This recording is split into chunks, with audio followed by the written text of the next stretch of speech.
Hello everybody, I'm Ernest. So if you remember, I did a video that's called The Loss 308, and that I talked about I was going to make a battle rifle. So I ordered some parts, and the first one arrived today. And here it is. This is a muzzle brake that I got off of eBay. I only paid $18 for it and free shipping.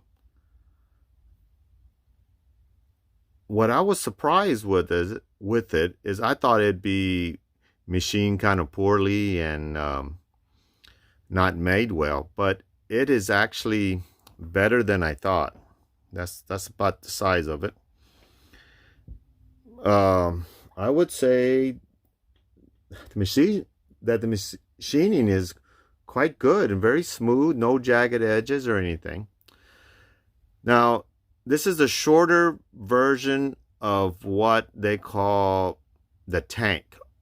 If you look on eBay, they have a tank style muzzle brake. Well, this is a tank style muzzle brake, but this is a smaller one. The other ones are quite larger and have more ports on it. This one has a single large port that's on both sides, and they're not angled in any way. It's just an opening. It does have this triangle shape type of opening. It's not very heavy. I imagine it's pretty close to what the size and the size of the one that's on the 308. It has these ports on the top that help it with the muzzle rise. It'll help it push it down some, and then the rest of the gases are going to come out to the side. You don't want to shoot this next to somebody, or let's say you're at a range and there's somebody next to you and the range doesn't have any partitions in it. You probably wouldn't want to shoot it there because it's going to be loud and it's going to push a lot of air on either side of this muzzle brake, and it's closed on the bottom.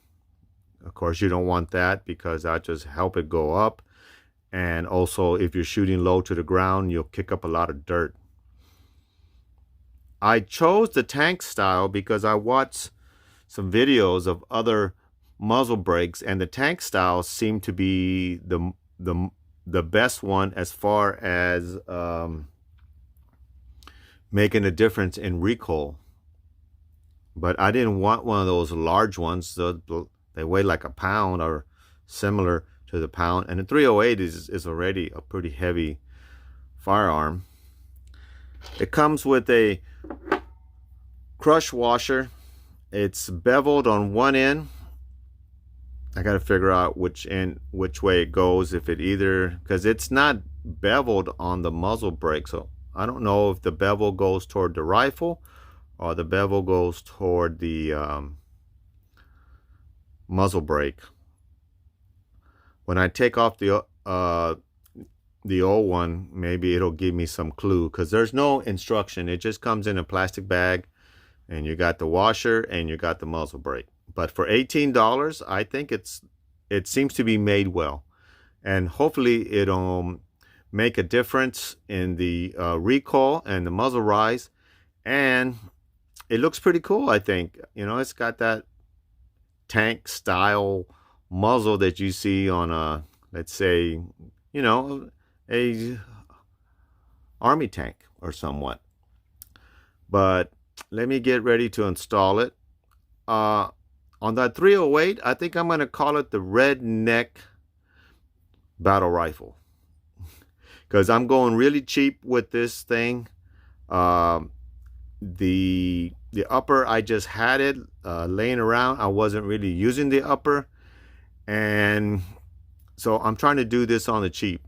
So this will be the first modification I do on it, and let's see how it turns out.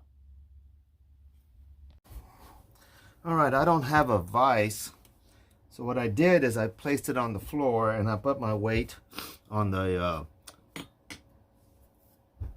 grip here, and I've already broke it loose actually, but it took quite a bit of force. I'm using a number 19 metric, which I know it's not metric, I'm pretty sure, but I don't have anything, but it's pretty darn close. So I went ahead and used that, and I've already kind of broke it loose, and it took quite a bit of force to do it, but I've got it loose, and it comes out just like that. Now I noticed on the new muzzle, the crush washer is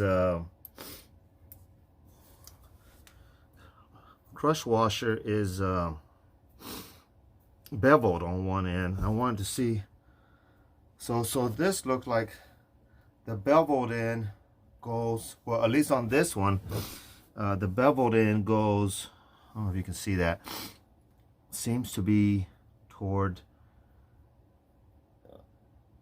outward, or is it the inner tie? I can't really tell, it's so dark in here, and the crush washer just doesn't want to come out. Let me work it. I just don't want to ruin the threads, you know. Let me shut the film off and see how I can get this thing off without damaging this threads on here. So here's a side-by-side of the muzzle brake. This, of course, this is the one that came off at the standard, I think they call it bird cage. On the bottom part is closed and the upper part is vented upwards. And this is what 99% of the ARs that I've bought or seen have this type of muzzle brake. But you can see it's actually shorter than the one that came on it, and weight wise it's, I mean, I can't tell. I mean, this probably a little bit heavier, but it's not by much. So so that's another thing too, it's not adding any weight to the system. So let me get this installed. I'm having trouble getting the old crush washer that came on this old birdcage off. I'm trying not to ruin the threads that are on there. I'm hoping that that washer is aluminum and that it won't strip out the threads that are on there. Let me keep working on it. All right, it took a little convincing to get the old washer off, but it looks like I got it off. The part screws on very easily. I'm gonna have to see, so I need to turn it about another quarter or half turn. I'm gonna have to get it on the floor or something to tighten that last bit down. I think I'm gonna try the same method where I laid it on the floor and then stick maybe a screwdriver through it and turn it. Let me see what I can come up with. Okay, so what I found was this ratchet. I need some leverage. It has to go another half turn.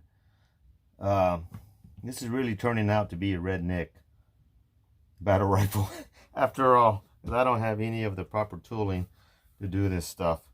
Let me see if I can get it that half turn more.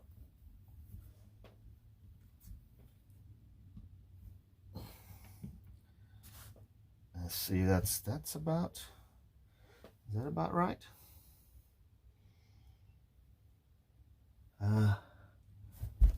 Hard to tell. I think I got it there. That's pretty much it. Maybe just a hair more.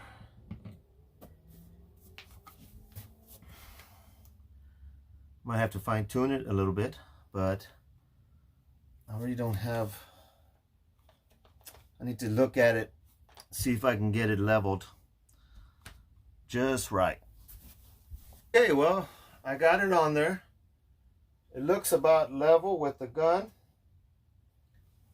I like it. It doesn't look as, because I didn't know, I didn't want something so big and gaudy, but that there looks pretty mean. That looks pretty good. Seems to be level with the gun. I just hope it doesn't work loose or anything. Maybe if it does, I could put some Loctite on it or something. Oh, I put this on there. This was just a hunting light that I have. I'll put that on there to facilitate. I ordered a Monstrum scope for it. It's a 3x9. I know that's not the low power variable scope I was talking about, but I got it for $46 brand new. And it comes with illuminated reticle, 3x9, and I think it's a 32 objective. And then I'm thinking, what am I gonna do for close-up shots? I seen some people put like a side red dot, which would work out, I think, unless the scope gets in the way, because I'm a left-hand shooter, and I could just tilt the gun this way and look through the red dot. Or I have a laser that I have on my 7.62 by 39 that I know during the daytime I can see it plain as anything. At 50 yards I can even see it. I did a video of that where I shot it with 50 yards and it was pinpoint accurate. And the 3x9 I can definitely shoot 50 yards. I'm talking about close-up shots, 20 feet or inside a building or something like that.